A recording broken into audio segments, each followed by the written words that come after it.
Welcome sa pinakabagong episode ng Dito sa Australia, the podcast. At sa episode na ito, kung mapapansin nyo, medyo kakaiba dahil gabi. At ito ay magiging Dito sa Australia, the night talk. Ayan.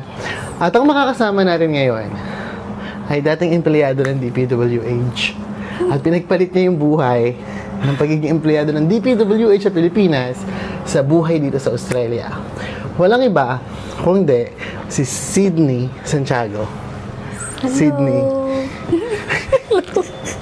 Magandang gabi naman sa iyo. Magandang gabi, magandang umaga. Umaga na ba? Hindi. Ang gusto kong malaman, anong buhay mo sa Pilipinas dati bago ka mag-Australia? Buhay ko sa Pinas. Graduate ako na accounting technology before ako pumunta dito. And nag-work ako sa DPWH and nag-work din ako ng accounting staff sa accounting firm before. Pero nauna yon. Oh. And then, may friend ako na nag-offer sa akin kung gusto ko mag-work sa DPWH. So, syempre, government yun. Tinake ko, nag-apply ako. So, natanggap ako sa office ng assistant secretary as an admin assistant. 3 years ako nag-work sa DPWH as JO. Even I have my civil service, di ako nakakuha ng permanent position. Kasi hindi madaling makakuha ng permanent position sa government. Ano yung JO? Job order. Parang dito sa atin, casual. So parang kumbaga hindi ka permanente kapag ka JO ka. Pero kasi di ba, ang daming mga tao sa Pilipinas na ang pangarap ay magtrabaho sa government, magtrabaho sa munisipyo, magtrabaho sa gobyerno, and nandun ka na. Paano naman pumasok ngayon yung mga ibang bansa? So ganito yan. Dahil JO ako, B. Oh. So may in-applyan ako na permanent position. Plantilla, ganyan. As an admin assistant 3. So nag-apply ako dun, B. Hiningi kong sign yun ngayon.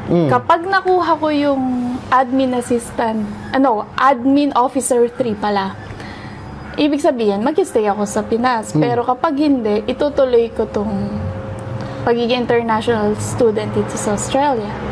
Hindi ko nakuha, B. Kaya, after ko malaman yung result, nag-consult na ako agad sa agency ko. ay paano namang pumasok yung idea ng Australia tapos magi-estudyante pa graduate ka na? Actually, even before naririnig ko na kasi yung pagiging international student sa Australia. So parang may idea na ako kahit dati pa, parang way back 2018 pa yun. Kasi yun yung first time na nagka-work ako na nagka-workmate na pinagpalit niya yung pagiging accounting staff niya sa Pinas. Tapos nag-apply siya ng student visa dito. So parang 2018 nagka-idea na ako. Pero yung parents ko hindi pa nila ako kaya i-let go. Baby ka pa daw. Oo, tsaka syempre first ko to. Parang international. First abroad. Yes, oo. Oo. So parang hindi pa muna, tapos fresh graduate pa kasi 2018 ako graduate. Then after that 2023 umingay ulit yung international student. Parang doon siya parang nag-boom, ganun. So, tas may friend na din ako na nandito. So, parang nahikayat pa ako na pumunta or itry. And kahit naman dati, pagiging chef, yun ang parang dream. So, yun kahit talaga? Kahit yung accountancy, parang second option ko lang yan. Ang first option ko talaga is HRM. Pero knowing na, parang wala kasi sa isip ko na mag-ibang bansa before. So, kung sa Pinas ka lang mag-work as chef or cook, parang mag-start ka talaga din sa mababa. So, parang mas pinursu ko yung accounting. Kasi parang kahit saan mag-apply ka, matatanggap ka, may trabaho, office job. Oo. Pero, paano yun? Ang in-applyan mo na nag-decide ka mag-Australia ay cookery? No. Tawag doon? Management. Oo. Kasi, wala akong Wala kang background. wala akong background. Oo. So, kailangan, ang kunin mo munang course is yung related, kung ano yung tinapos mo, tsaka yung work mo. Oh. Once na na-grant yung visa ko, so pumunta ako dito. Before mag-start yung school ko, parang sinabihan kami ng agency na mag-shift to cookery. Ng same school? Same school. Pero before, nung pumunta ako dito, nasa Pinas pa ako, pinagkuha na kami ng certificate for cookery. Yung sa atin, TESDA. Kumuha ko nun. Para lang kasi pagdating mo dito, parang di ka na kailangan mag-exam pag mag-shift ka ng course. Pero pwede din naman pala. So, ang in-applyan mo talaga ay parang advanced diploma? Dalawa. Yung certificate din. Tapos, Diploma and Advanced Diploma of Leadership Management. Yun. Kasi yun yung relevant sa accounting tech dahil office. Tapos, nung pagdating mo dito, so sa GTE mo, yun yung in-apply mo, hindi cookery. Tapos, kailangan bumalik ka, di ba? Tapos, pagdating mo dito, hindi pa nag-i-start yung school, nag-shift ka na. So, before mag-start, nag-shift na ako. Pwede Parang pa. first day ng school yata namin. First day of class, noon kami nag-shift ng course. Pwede yun.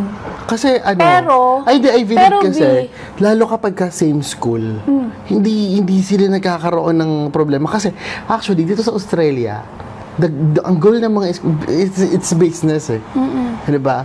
Education industry, international education industry ay malaking negosyo sa Australia. Yes. Sa school, bakit nahihirapang mag-shift yung mga estudyante ay dahil aalis sila ng eskwelahan. Pero kung ikaw ay mag-shift at same school pa rin, hindi Madali ka lang. mahihirapan. Lalo kung gano'n, mas mahal tuition ng cookery kumpara sa leadership management, diba? So, parang as long as makikip ka ng school, sila lang yung gagawa ng enrollment mo sa PRISM. Sila yung mag-i-issue ng COE at magre-release. They can do it. I-withdraw lang nila yung mo. Actually, yung akin, yung leadership management ko, kako-withdraw ko lang. Nung natapos ko tong certificate for tsaka diploma. Kasi dinefer lang nila. Tsaka para lang daw i-maintain muna para for visa purposes. Kasi okay. Kasi, ang in-apply mo talaga ng initial ay advanced diploma. So, EQF sa advanced leadership. diploma. Nag-shift ka, ang cookery ay certificate and diploma lang. So, i-maintain sa'yo yung advanced diploma kasunod ng diploma. Yes. Okay, tapos ngayong nakatapos ka na, kinancel mo na yung advanced diploma kasi nag-apply ka na ng ibang visa. Kasi sinisingil pa ako ng school ng tuition fee. Nagulat ako, hindi ko kasi alam. Tapos bigla na lang nag-email, first week of November. Due date na daw ng tuition fee. So, parang ako na bakit ako may ganito? Graduate na ako. Graduate na ako. Tapos ayun, nag-request lang ako sa school. Tapos pinakita ko nung nag-lodge ako ng graduate visa, pinakita ko lang yung acknowledgement from IMI. Tapos ayun, minidraw na nila yung ko. Bago ka magsimulang mag-aral, ano yung expectation mo? Kasi tayo sa Pilipinas noong 2022, 2023, wala pa tayo napapanood ng mga content creators noon. So, alam natin na may international student, ganyan. Pero hindi natin alam, ano bang ginagawa ng estudyante? Estudyante tayo sa Pilipinas dati. What was your expectation before? Na itsura ng klase, ganyan. Expectation ko, akala ko may magiging OC akong classmate. Puro Pilipino lang din pala. So, parang akala ko matututunan ko din yung yung OC lang, maging bogan. Ay, hindi pala. Mas natutunan ko pa yung accent ng mga taga Batangas. Kasi, nako. So, akala ko talaga. Tapos, pa ba? Actually, naman ako masyado nag-expect. Ang ko lang, nung una, syempre natakot ako, ano ba to? School na naman. So, ina-expect ko nga, syempre, English na yan, ganyan. So, parang kakayanin ko ba, ganyan. Syempre, yung mo pa, yung mga assessment mo, lahat yan, English, ganyan. So, pagdating ko naman dito, ayun nga, puro Pinoy lang din naman yung mga kaklase ko. Tapos, andyan naman si ChatGPT. So, para ka lang nag-aaral sa Pilipinas. Pero mas madali. Like, hindi mo kailangan yung aral sa Pinas. Alam mo na may aral sa atin. Yung talaga Dito, paano mo siya magpupuyat ka, i-compare? Anong mas madali, anong mas mahirap? Siyempre, mas madali dito. Ewan ko, siguro dahil ewan ko kung sa school lang ba namin yun or... Kasi gumagawa lang kami ng assessment. Tapos yung teacher namin, yung may mga naging Filipino ako na teacher, yun, sila nagtuturo, sila B. Parang mas na-enjoy namin kasi may may discussion, may recitation. Oo, ganyan. May presentation, ganyan. Pero may mga teacher din naman na binabasa lang yung presentation, tapos kahit di ka makinig, okay lang. Basta mag-submit ka ng... Mag-submit ka lang na assessment on time. Kasi kung hindi, magbabayad ka. Nung nagpunta ka dito, anong mga initial reaction mo nung mag-aaral ka na, pumasok ka sa school, ganyan, how was it? Ay, actually, yung una ko pala, mga first week ko dito, takot ako lumabas ng bahay. Kasi nagugulat pa ako. Pag meron ako binakasalubong na puti, parang kasi kakaiba Like, yung mga itsura nila. Hindi totoo. Hindi talaga ako lumalabas. Hindi ako lumalabas kasi parang pa talaga ako, nasyasyak ako.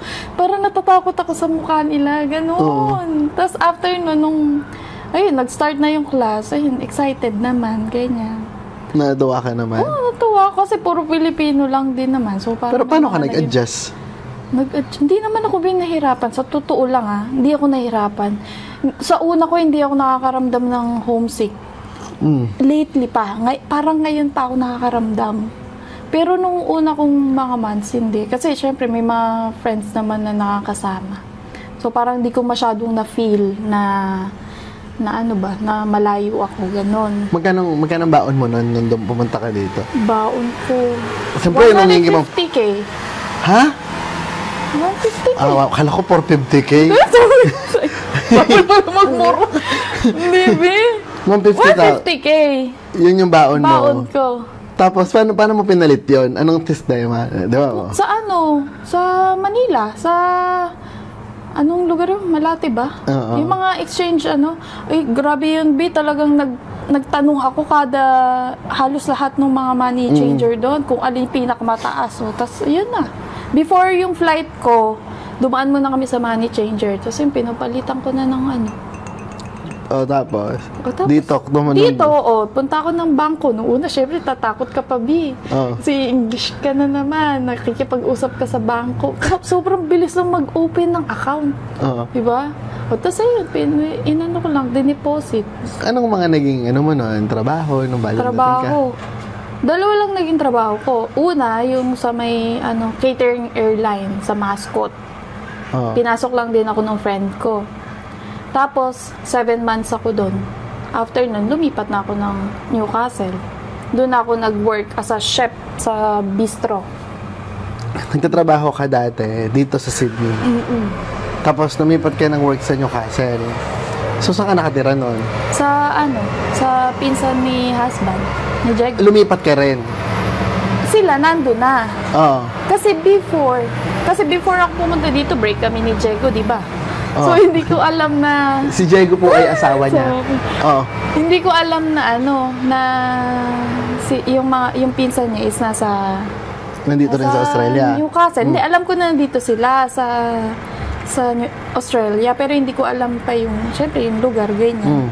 Tapos, nung dumating ako dito, in-invite nila ako pumunta doon. Kasi birthday nung pamangkin ni Jego. Si Lana. Tapos, si Chef Larry, Tatay nila na head chef doon sa work ko ngayon. Sa work ngayon. Ano naman yun ang asawa mo? Tito, kasi yung pinsan? si Ate Cherry yung pinsan ni Jego. Hindi ko na rin kilala si Ate Cherry. Si Ate Cherry, asawa ni Chef Larry. Okay, si Ate Cherry, asawa ni Chef Larry. Si Ate Cherry, pinsan ni Jego. Si Jego, asawa mo. Oo. Okay, doon ka ngayon tumuloy kasi birthday ng anak nila. Opo. Naki-birthday ka. Okay. Tapos every week, ganyan, or day off ko, pupunta ako doon. Doon ako nagde-day off. Ganyan. From Sydney? Travel, enjoy ka pa yung travel nun, Kahit 3 hours yan, ang ganda ng view, ganyan. So, parang nung ina-open sa akin ni Chef Larry, kung gusto mo lipat ka, ganyan. Kasi, kumbaga, pwede naman niya ako ipasok sa work ko na trabaho ko na ngayon. Ayun. Tapos, nung eventually, lumipat na ako dun. Pero paano yung school mo? Hindi, nagta-travel ako from Newcastle to dito. Monday and Tuesday. Tapos ang ginagawa ko nung una, nakikitulog ako doon sa dati kong bahay. Kasama yung mga friends ko. Tapos after noon, ano tawag doon, Bi? Yung mga hotel-hotel? Hostel, ganyan. Para sa mga backpacker? Oo, tapos minsan, nakikitulog ako sa mga friends, sa'yo. Ganun. Okay, tapos nag-travel. Di ba nakakapagod yun? Nakakapagod, Bi. Lalo na kasi pag yun lang din yung day off ko. Yung day off ko, school ko lang eh. So parang wala ka ding day off. Lalo na ang pasok ko nun dati 7 a.m. Pero bakit mo, kasi may trabaho ka naman dito, bakit mo mas pinili na trabaho doon kahit malayo? Eh syempre may sponsorship. Tsaka tahimik eh, parang hindi ko na din, wala, syempre sa sponsorship, ko din sa sponsorship. Kasi may possible sponsorship. May possible sponsorship. Syempre, take risk. Eh dito din naman, may ba dito? Doon sa dati kong work, hindi naman din sila nag-i-sponsor. So, nung nalaman ko na may mga nag-i-sponsor doon, yung mga employee, lumipat na ako. Pero kasi why not? Pero kasi, parang kung titignan mo yun, ang daming mga estudyante somewhere, somehow, na ang iisipin siya parang biyahe, ang layo, yung oras, yung pahinga mo. Tapos parang hindi rin naman sigurado yung sponsorship. Hindi din naman. Bakit mo paano mo malalaman kung di mo susubukan, di ba? So, ang pinanghahawakan mo is yung tsansa na posible kasi. Yun yung kinakapitan mo talaga. Pero hindi mo ba naisip na ayoko na dito, balik na ako Sydney? Hindi. Mas tahimik buhay dun, Bi. Dito, nakakapunta pa naman din ako dito. Ilang oras lang naman din biyahe. So, kung gusto ko mag-city o magpunta lang ako dito. Diba? Mas gusto mo yung buhay na... Tahimik ko. Anong ginagawa mo sa trabaho doon? Kwento mo naman. Anong trabaho doon? Trabaho ko, ko sa salad section tsaka fryer. Rehas yun sa bay. Busy doon? Eh, tahimik sa Newcastle tahimik. Pero nung dati, hindi kami ganun ka-busy. Pero nagreno yung pub. nirenovate. Sobrang busy. Oo. Lalo na pag school holiday. Sobrang busy. Pagod. Na-enjoy mo naman yung trabaho? Na-enjoy ko. Pagod lang, pero after naman nun, wala na. Pero dito, anong goal mo? Tsaka may natututunan ako doon. Like, unlike dito sa may catering airline, gumagawa lang ako sandwich doon, Bi. Nung nag-apply nga ako doon sa work ko, anong ginagawa mo sa work mo? Gumagawa lang po ng sandwich. Kaya doon ko lahat natutunan. Hindi ka nanibago? Hindi ka nahirapan?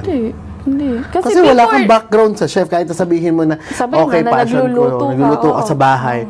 Yung pagluluto sa bahay ay iba sa pagluluto mo sa commercial kitchen, sa kusina, di ba? So, di ka nahirapan mag-adjust doon? Nung una, B. Kasi yung dito sa work ko ngayon, di ba nakapunta ka na sa Swansea? Ang una kong work, kasi 7 yung hawak nung nung employer ko, 7 na pub. Doon ako sa PPs. Yun, busy talaga. Doon ako nag-start na para sa akin is nakabuti siya sa akin. Kasi na-train ako sa busy agad. So, nung una, nagpa-ECG ba tawag doon? Kasi tumibok ng mabilis, yung puso ko. During during service. Kasi first week ko yun, First week ko. Siyempre, hindi ka nga ako sanay, Tapos busy na agad.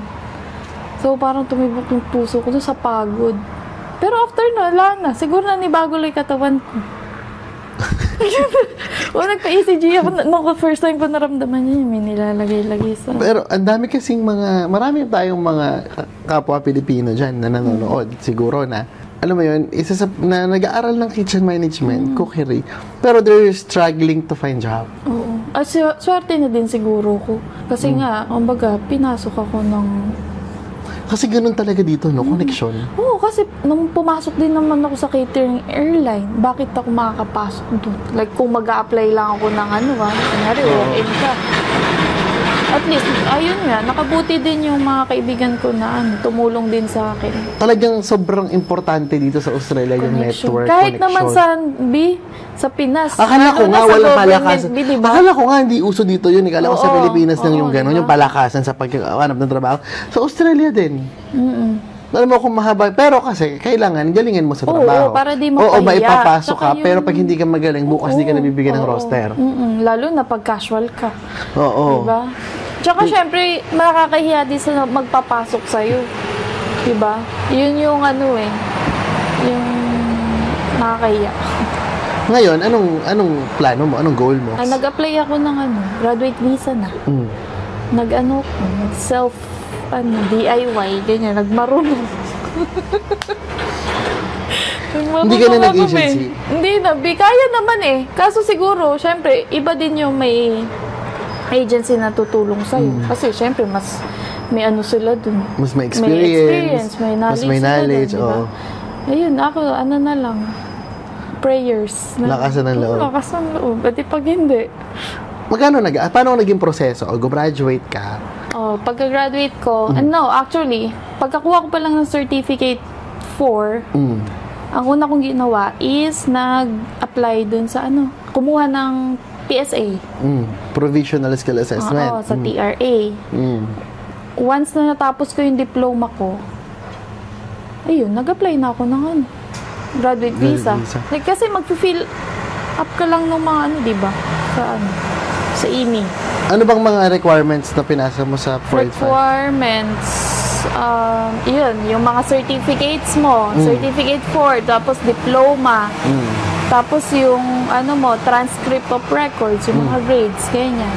Tapos birth certificate, passport, pa ba, marriage certificate, para si Diego sa de facto. Usually, yung Police check. Police check, ganyan. Tapos kukuha ka ng insurance, yung OVHA. Oo. Ano pa ba? Yung mga photograph, magpapapicture ka, ganyan. Magkano gastos? Gastos ko, nagbayad ako 2,300 doon sa visa. Oo. Visa fee. Sa may, medical, parang nasa 390. Oo. Ganun. Tapos, yung PSA? Yung PSA, 130. Mura lang din. Oo. Ang lang yun ngayon. Pero visa fee. di ka ba nag-inquire? Parang sa mga agency, magkano yung ganun? Same lang naman sila ng mga fees. yung Kakaiba lang service. is yung service. Parang nasa 1,200. Para sa para sila yung mag-bill out, sila yung mag-lodge. Yes. Which is kaya naman. Kaya naman. Kasi more on info mo lang eh. Ang mo lang dun. Kasi kung baka mamali ka ng fill up. Ganyan. Ede, malaking pagbabago yan kasi ngayon wala ka na mabayaran tuition fee. Yes, pero ang pinaghahandaan naman bis para sa skill assessment. Oo. So tuloy pa din ang ipon. Kasi gano'ng katagal? Pero magaan na. Like, mas magaan. Compare nung nagbabayad ka ng ng tuition. ng tuition Tapos, fee, diba? Hindi ka makapagtrabaho ng marami. Ng full time, diba? Ngayon, at least, na. Raratsada ka na ng trabaho. Pagod na. Ito na yung totoong buhay. Pero 18 months lang yun. Oo, 18 months lang. Pero syempre, hopefully, may sponsoran after nun. Diba? Hopefully. Yun naman eh. Yun naman Paano pag hindi? Pag hindi, uwi na lang. Pag hindi, ipipilit. Hanap na ibang way. Pwede naman pwede na ba ako sa 4-9 naman? Yung mga... Hindi ko alam. Huwag ka magpakonsulta sa akin. Sasabihin na naman mga tao advice ng advice. Hindi naman maayos ang status. Bahala na. Ganon talaga eh. Pero, siyempre, ano masabi nga nila? Kung di man ibigay. Sabi nga nila, ang pinakahuling namamatay ay pag-asa. Oo, diba? Pero hindi kasi po pwedeng aasa ka lang eh. Hindi kasi po pwedeng hopeful ka lang. Kailangan mong gawa ng aksyon. Oo. Kailangan, kalkulado mo rin yung mga galaw mo. Lagyan mo ng deadline. Pag di pa rin ako in-sponsoran nito ng ganito, wala na akong time. Alis ako. Like, iba ka nang hanap ka ng ibang work. Ibang employer na pwede pang umasa ulit. Baka sakali. Diba? Baka sakali. Baka po may kakilala kayo. Baka po. Naman po ako masipag. Pero Yes hindi chef ba? lang po ng yes chef. Marami nga kasi 'di ba, ang hirap lang din kasi sa occupation ng chef. Feeling ko, the competition. Ang dami na Sobrang namin. daming chef sa Australia, no? Parang Sobrang halos dami lahat nag-aral yun ng yung naging cookery. course. Yung Kasi, mga international di ba, no, cookery. 2023, parang lahat nag-cookery.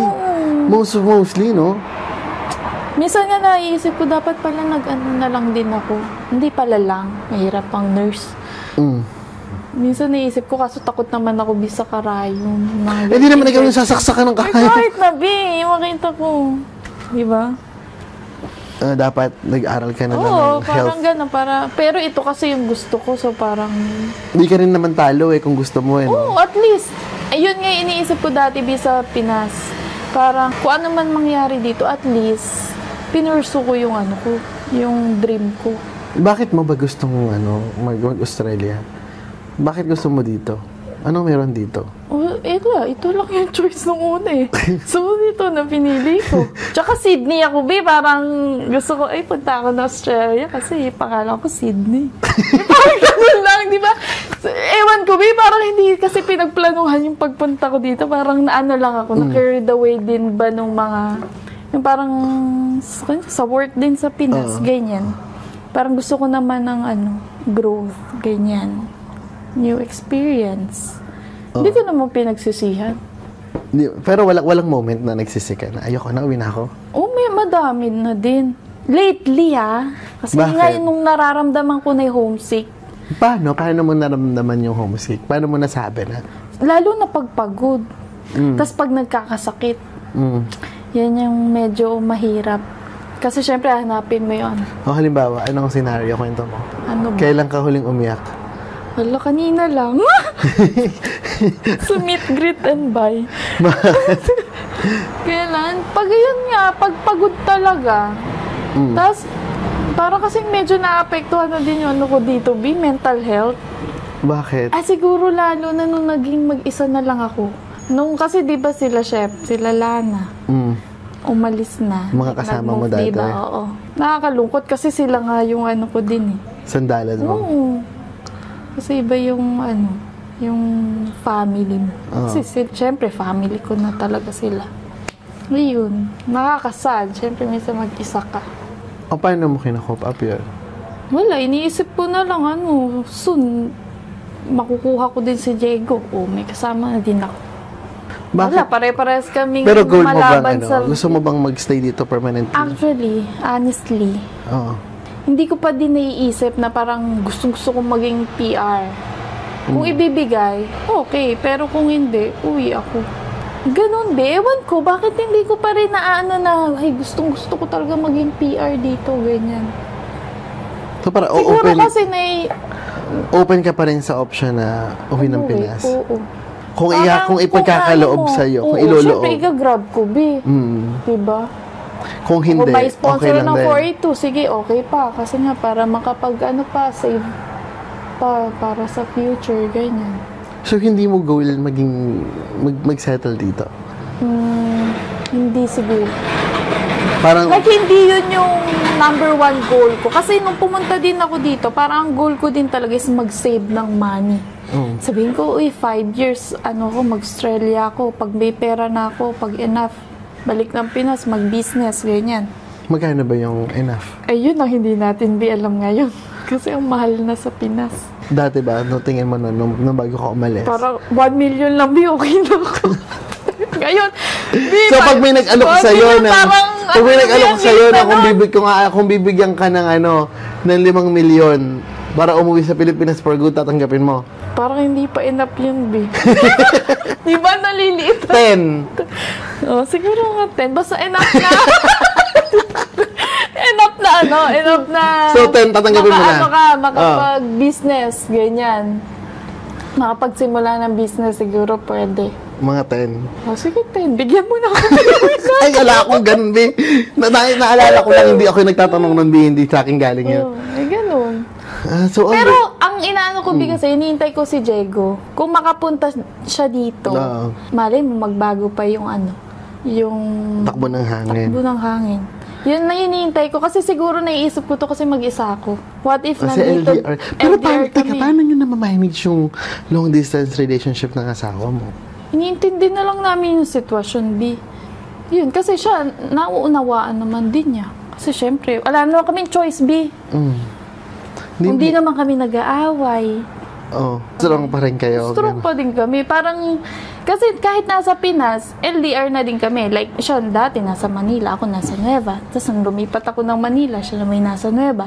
So parang once in a week, noon lang kami nagkikita. At least may once in a week. Oo, pero ngayon nga, wala na.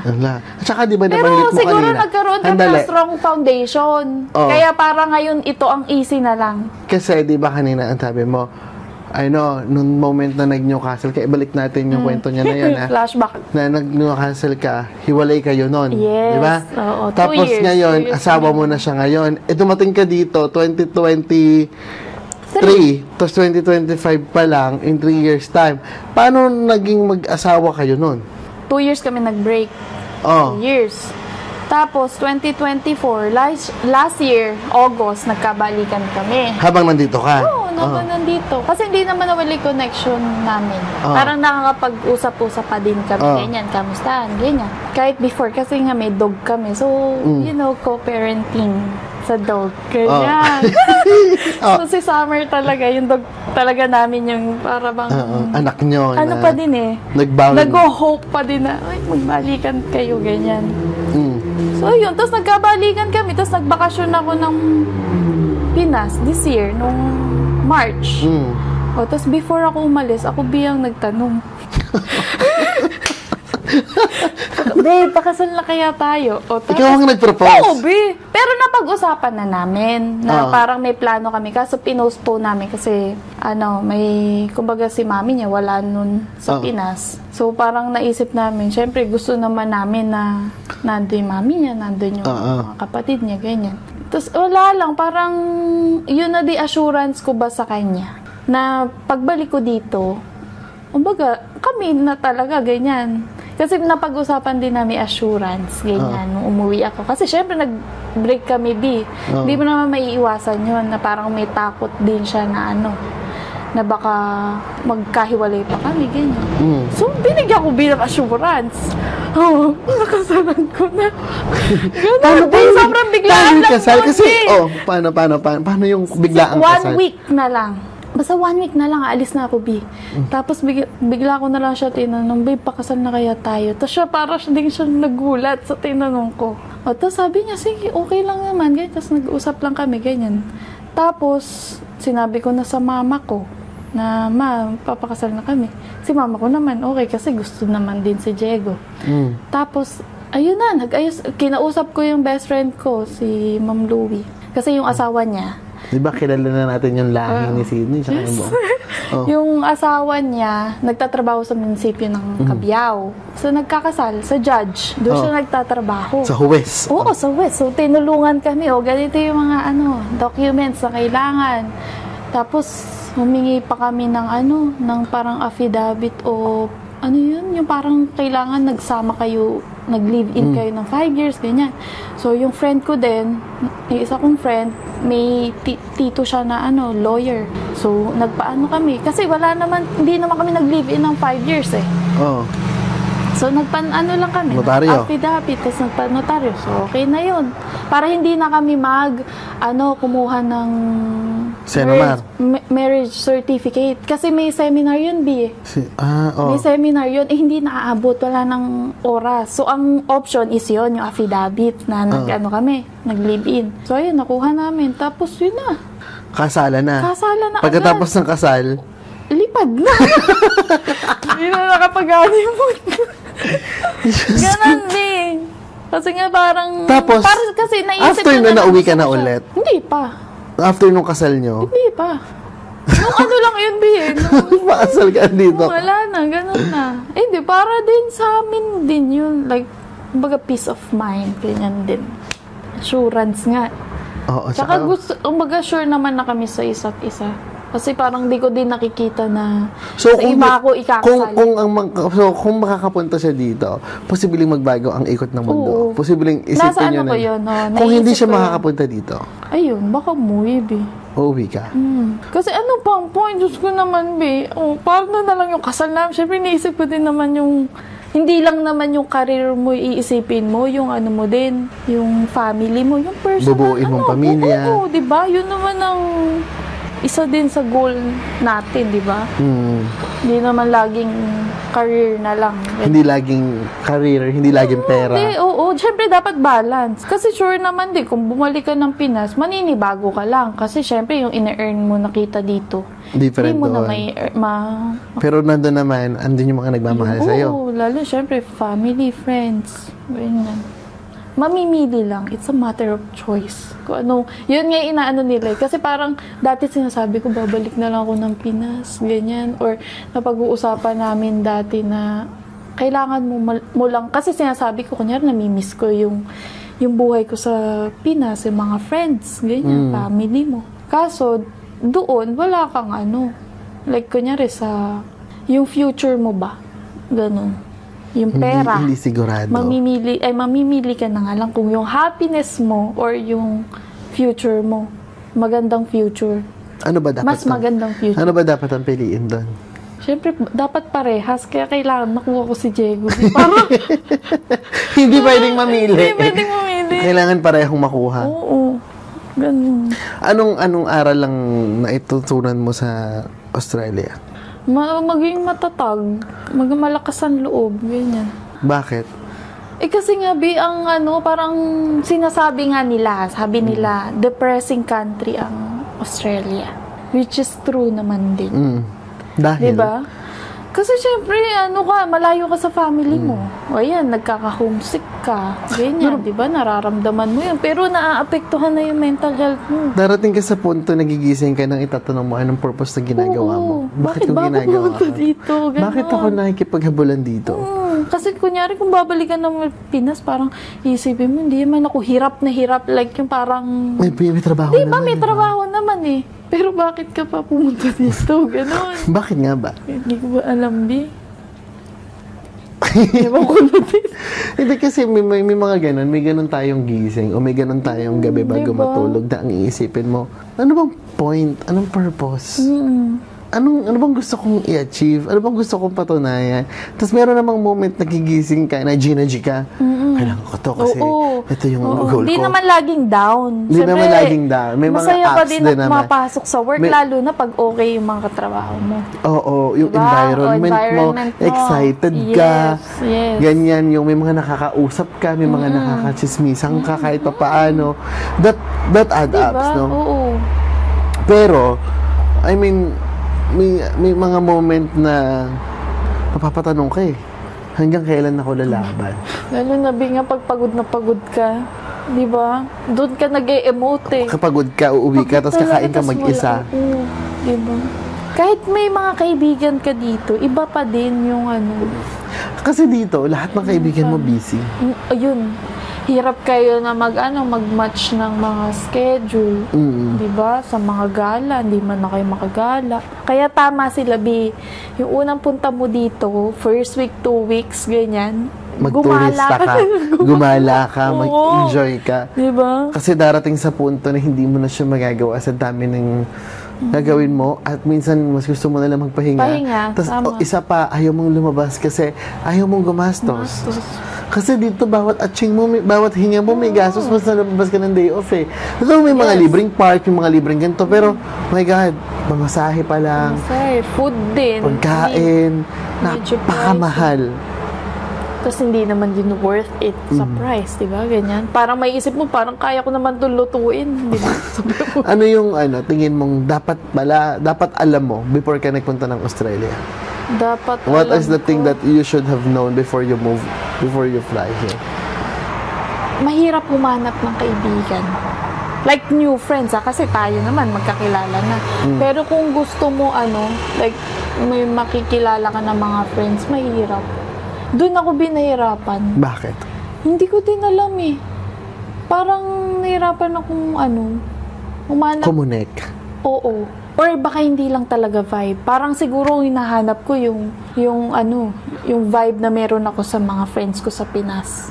Kasi na yun eh. Strong na kasi yung foundation ng mga kaibigan natin sa Pilipinas eh. Since Andyan na yan diba, mga bata talaga. Na-hold na yun. Tapos high dito, school, LM. yung mga makakasalamuha mo from different parts of the world na nga. Different parts of the Philippines. Ang hirap kumonek. Tapos lahat, di pa kayo magkakaroon ng tamang oras.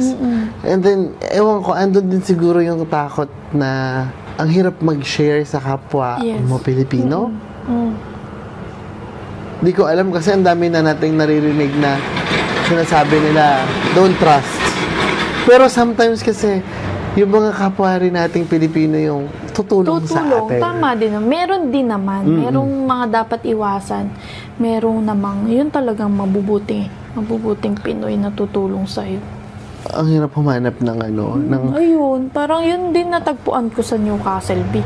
Kumbaga parang yung mga nila is mga matured na ba yung mga Filipino dito na namimit Sydney. ko doon. Dito kasi, ewan ko. Parang ang busy kasi ng lahat, no? Oo, busy lahat. So parang nakikipaghabulan lahat. Trabaho ng trabaho, etc. Sobrang nakakapagod. Ewan ko, ako siguro, ilan lang din yung naging kaibigan ko, naging friends ko na bago dito sa Australia. Ang hirap. Tapos yun, di ba, minsan mas nakakapag-friend pa ako ng hindi Pilipino. Ayun, sa mga OC pa, di ba? Alam mo sa akin, parang, this was one question in my mind na, yung pagkakaroon ko ba ng platform sa social media ay blessing or curse? Bakit? Blessing siya in a sense of, yes, nagagawa ko yung gusto ko, I have passion. Pero, parang curse siya in a way na, nahirapan talaga akong makisocialize. Na para ako nagkaroon ng social anxiety. Na parang, kasi yung iba na misinterpret pa minsan na parang suplado ka daw. Di ba? Yung mga ganun, di? Kasi minsan, naman, di ba? may, nasuplado ako? Oo, di ba? Ha? Nasuplado ako? Hoy, siguro, di ba? Siguro, nahirapan ako in a sense na lalo kapag sinasabi din ng kilala nila ako. Tapos meron silang initial assumption kung sino ako as a person based on what they saw on social media. Which is social media persona of Emil is just part of me. Hindi naman siya different. Ako pa rin siya, pero it's just part of it. There's more that you need to know. So, nahirapan ako doon. Tapos, iba yung way of treatment nila sa'yo. Hindi parang, kayong kaibigan ko na nauna dito, naging kaibigan ko siya bago pa ako magkaroon ng platform. Diba? Parang gano'n. Hanggang ngayon magkaibigan kami. Pero nung meron na akong, parang nagkaroon na ng social media, nahirapan na ako. Sa mga Filipino community. Hindi ko alam kung bakit na parang nagkaroon ako ng social anxiety na kahit pag may mga Filipino event, community event, parang ayaw mo nung natatakot ganyan. Parang okay na ako na napapanood na nakakagawa ko yung purpose ko, yung service ko for them, nang hindi ko sila nakakasama. Ewan ko, may takot ako. Hindi ko alam bakit. Ang hirap. Pero sa'yo... Tigil na natin to, B. Tigil na natin to. Gabi na natakot ako. Tigil na natin. Wala na akong... Hindi ba kanina yun natutunan mo sa Australia? Ngayon naman, anong aral ang gusto mong matutunan ng mga tao sa naging karanasan mo dito? Parang kailangan before kayo magpunta dito, parang kailangan talaga sobrang lakas. Like, malakas yung loob mo. Handa ka. Handa ka talaga, 100%. Yung mind mo, lahat, i-ready mo. Lalo na kung yung goal mo is parang maging PR dito, ganyan. Kasi ang dami mong pagdadaanan, B. Kasi akala ko, B, dati, pagkatapos mo ng school, PR ka na. Yung parang gano'n, di ba? Gano'n yung ko na parang ang dali lang mag-apply na. Gano'n yung kasi yung sinasabi nila, di ba? Kaya yung... di ba ang sinasabi pa nila dati sa Pilipinas, study, work, live in Australia. Yan yung mga nababasa mo sa mall. Na mag-aaral ka, ay pagka nakapag-aral daw. Diba? Doon na, magiging citizen na. Di ba? Hindi pala, B. Hindi pala. Ang dami palang gagawin. Hindi ko alam. Ganito, may ganyan pala. Ang dami pala niya. Ang dami pala, B. Di ba? Tapos ko question, tapos may magtatanong pa sa'yo. 3 taon ka na doon, hindi ka pa rin PR. Hindi pa rin PR. Ay, ang sarap manapak. Yun palang aral, B. Kailangan alamin mo. Pero di mo kasi malalaman sa umpisa tama din naman. You will kaya learn nga ngayon. sa journey Oo. At at least nga ngayon, ayan nga, di ba, na-share na natin. Oo. Kasi dati nga, wala naman, di ba? Wala tayong idea. Wala akong napapanood. Before ako pumunta dito, hindi pa uso yung mga... Di ba, ako nga, nag-abroad ako. Ang paniniwala lang, mag-abroad para makapagtrabaho ng malaki ang sweldo, makaipon. Di ba? Yun lang. Kasi, lahat ng kaklase ko na nasa abroad ng magulang ng high school, naka-Jansport na bag. Hindi sila yung mga naka-iPhone. Ganyan. Samantalang ako, naka-32. Yung may flashlight yung sa akin. Yung pinakamagandang naging cellphone ko na siguro yung yung Samsung na ginaganon. Tapos yung mga kaklase natin, yung mga kakilala mo sa school na nasa abroad yung magulang. Tsaka lagi sila may papackage. May papackage, di ba? Nakakapagpag-renovate ng bahay. So parang, ang mindset ko talaga nun, kung gusto mo yumaman, mag-abroad ka. Ang pangarap mo mag-abroad kasi andun yung pagyaman. Akala mo madali lang. Diba? Yung parang ang tingin pa natin nasa ibang bansa, ay parang ang sarap ng buhay nila. Tapos nung sasabihin pa natin sa mga nasa ibang bansa hindi magbabagay ng pasalubong, damot naman na ito. Hindi ko naman naisip naalala yun. Ikaw siguro yun. Hindi mo gano'n, yung kapitbahay mo, nag-uwian, ganyan, hindi man lang nag-abot ng chocolate, damot naman nun. Hindi mo lang tayo dinalon, hindi mo lang nag-abot dito. Di ba? Kasi, ayun ko. Ikaw lang hindi. Tsaka mahirap din kasing ipaintindi yung sitwasyon natin sa mga nasa Pilipinas siguro. Ganun tayo galing na akala natin malaki yung sahod sa ibang bansa. Malaki. Totoo naman. Malaki pag kinonvert mo, di ba? Pero dito na malaki din kasi yung bills natin. magkano yung $3,000? $3,000 siguro yung average na sweldo na kailangan mong sweldohin in a month. That's 1,500 a fortnight. 3,000. Magkano yun sa peso, B? Basta nasa 100. Nasa 100, more or less 100,000. 100,000 isang buwan. Tapos ganyan yung i-advertise nila. Kung kita ka ng 100,000 sa isang buwan, pag nagtrabaho ka sa Australia, tara na dito. Ha? Diba? Kikita ka ng... Ay, kung alam niyo lang talaga. Kasi before ako pumunta dito, nung nalalaman ko na yung per hour, yung mga... Di ba? Minimum daw. Kinukompute ko na, ay, ganito yung magiging sahod ko, every month. Tapos, hindi ko nasama yung, mga expenses. Yung bahay din pala sobrang mahal. Kasi ba? Dito, bahay mo ngayon. Magkano bahay mo? Hindi mo dyan sa Australia, sasabihin, ganito pa sasabihin na sa'yo. Mag-libre ka naman, magpadala ka naman ng ganito, bili mo ako ng ganito. Sasabihin nila, 1 oras mo lang naman sa trabaho yan. 2 oras mo lang naman sa trabaho yan. No. Nagpagura namin yung 1-2 na yun. Alam niyo ba kung gano'n yung 2 oras ng trabaho? Ay, tsaka, yung gastos kasi dito talaga, parang sa totoo lang, kung sasahod ka ng 3,000 sa isang buwan, sakto lang. 1,500 per fortnight, mahirap pa yun. Mahirap yun. Hindi ka magbe-break even dun, lugi ka pa. Kasi kung 1,500 per fortnight yung magkano bahay mo, transportation mo, pagkain mo, yung telco mo pa, diba? Anong matitira? Baga saktong-sakto lang. Hindi naman siguro magne-negative. Depende sa lifestyle mo siguro. Pero kung tipid pero ka naman. Pero ang pakinggan sa Pilipinas, yun yung anak ko. Oo, di ba? Yung sabihin, yung anak ko si Sydney, kumikita ng 100,000 kada buwan yun. Nakalimutan biilas yung mga rent, groceries. Sana yun yung malaman ng... Pero kasi, you will learn things once you arrive in Australia, siguro. Ma-experience mo, first hand mo siya maranasan. Pagka kinukwento kasi siya, kahit anong kwento yan sa inyo, hindi talaga yan naiintindihan ng tao. Kahit ilang beses mo pa ulit-ulit na dollar ng kinikita, dollar din ang sinasakot, kahit anong mangyari, kapag sinabi mo na mag-trabaho ka dito sa Australia, ang susweldohin mo 100,000 kada buwan, pagpupuntahan ng mga tao. Kasi they think as 100,000 pesos na pag kinonvert mo sa Pilipinas, ay ganun din yung value nun dito. Which is, hindi siya the same. Hindi ganun karami yung mabibili mo. Anong masasabi mo sa mga gustong mag-chef? Pag-isipan nyo mabuti. Pag-isipan nyo mabuti. Kasi hindi biro. Like, parang nare-realize ko yung chef, pang lalaki. Doon kaya naman din ng mga babae, pero syempre, parang iba yung galaw din namin. Chaotic kasi yung kusina Oo, lalo na pag busy, lalo na pag naririnig mo yung dakit, tunog ng tunog. Ay, Diyos Di ba yung, ko. ganun ba yun? Oo, Yung oo. nagpiprint, oo. Ay, hindi man pala tik-tik. Basta tunog siya ng tunog. Tapos ang dami na. Oo, ang dami. Tapos ngayon pa, magsa-summer, sobrang init sa kusina. Lahat-lahat talaga, Bi. Pero, Lahat. Kaya pag-isipan nyo mabuti. Pero kung talagang ano ka, desidido, walang i-pursue, imposible. walang imposible. Di ba?